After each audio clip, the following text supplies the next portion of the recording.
or live. We'll see who wants to sit next to the king. First guy is up. Not here.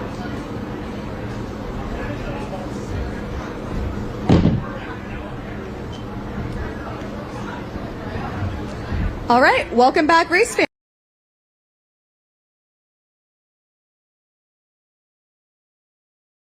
At Budds Creek, the tension between Hayden Deegan and Jett Lawrence played out in a subtle but very telling way.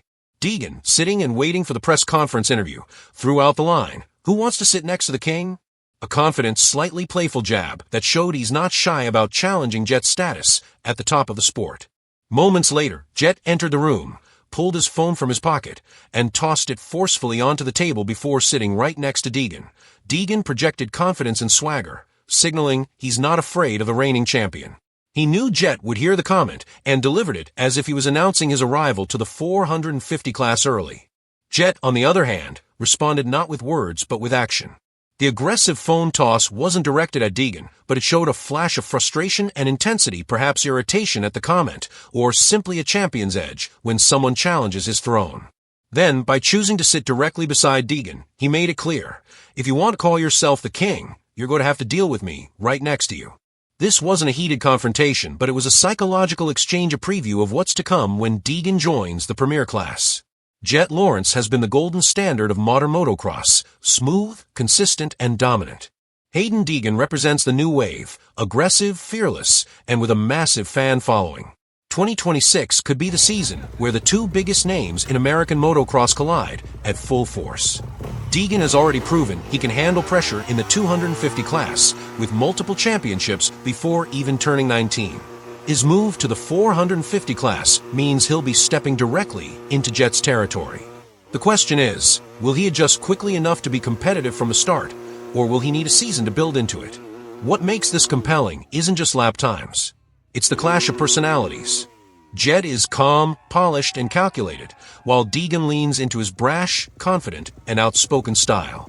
This contrast fuels fan debates and media attention, exactly what the sport thrives on. For Jett, the challenge will be to hold on to his dominance while a new star rises to challenge him.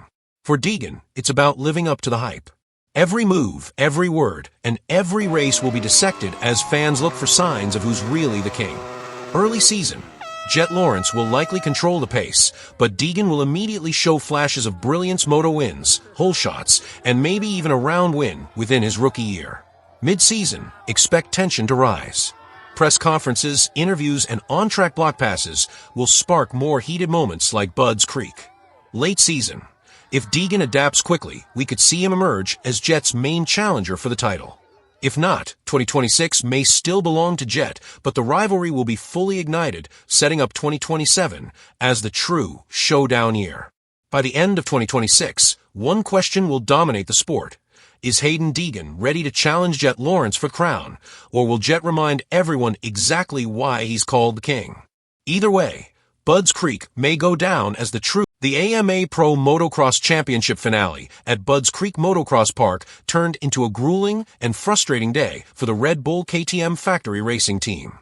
Entering the event, the squad was already in a difficult spot, missing both of its 450 class stars, Chase Sexton and Aaron Plessinger. That left just two riders from what had once been a four-man roster to carry the orange flag in the final round of the outdoor season. Tom Vialle, the two-time MX2 world champion, looked sharp at the start of Moto 1. He grabbed the whole shot and controlled the pace early, but the race was quickly red flagged due to a crash involving Canadian debutant Pranger. When the moto restarted, Vialle once again powered to the front and looked set to challenge for victory. The small tip-over handed the lead to rookie sensation Cole Davies. Vialle never quite found his rhythm again, slipping back to an eventual 11th place finish. To make matters worse, he did not return for Moto 2, citing a lack of confidence with his bike setup. That left the team's hopes resting solely on Julian Beaumer. But heartbreak struck just 2 laps into the second moto of the day. While charging through the mechanics area section at high speed, Beaumer's front will clip the rear of Parker Ross's bike, sending the number 23 KTM into a violent crash. It was a pure racing incident, the two riders moving opposite directions as their lines converged. The crash brought out another red flag as medical staff rushed to Beaumer's aid. He was fitted with a neck brace and escorted off the track on the Alpine Stars medical mule, signaling the end of Red Bull KTM's day and their pro motocross season before the final checkered flag had even waved. Team manager Ian Harrison summed up the bittersweet finale. The morning qualifying actually started pretty well for us at Budds Creek. Julian kept the pace he showed at Unadilla, while Tom looked like he'd found some rhythm as the top 10 times were incredibly close. Tom pulled 2 fantastic starts in Moto 1 after the red flag, but a mistake cost him, and as the race went on, he lost some pace. Julian was the opposite. He kept improving.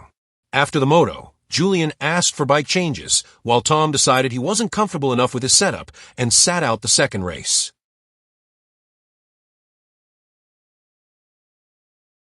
The finale also put a spotlight on Jorge Prado, and not in the way the reigning MXGP world champion would have hoped. Coming into Budds Creek, many expected the Spaniard to stamp his authority on American soil, but instead, he left Maryland surrounded by doubts. A disastrous 43rd place in qualifying, more than 12 seconds slower than Jett Lawrence's pole time, left Prado red-faced with 8 privateer Kawasaki riders outpacing him.